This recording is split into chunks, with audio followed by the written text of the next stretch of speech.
Tell me if I'm wrong, but is Eric Adams the politician equivalent of a chameleon? Because one minute he's voting for Kamala Harris and the next he's dining with Trump at Mar-a-Lago. What on earth is going on?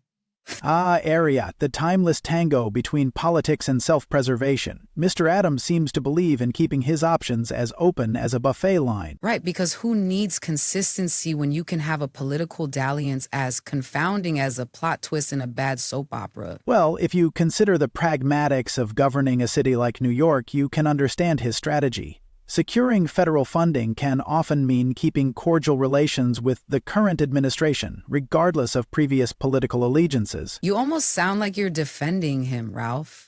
Don't tell me you have a soft spot for opportunistic political chameleons now. Not quite, but I do appreciate the complexity of political navigation. Adams's refusal to publicly criticize Trump, while perhaps morally questionable to some, aligns with past political maneuvers by those who've successfully wielded power across party lines. So you're saying that backdoor diplomacy with questionable figures is okay, as long as it gets results? It's more about acknowledging the immutable laws of political survival.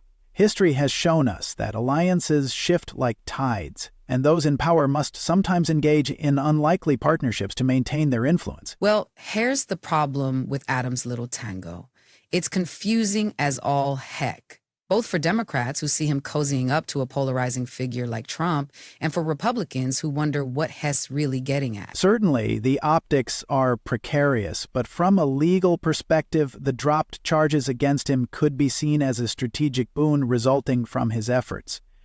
Of course, this raises its own ethical questions. Of course it raises questions. It's like Hess playing some twisted political chess game where all the pieces are his allies, foes, or who knows what at any given moment. Indeed, and history will judge whether his gambit was sagacious or ultimately self-defeating.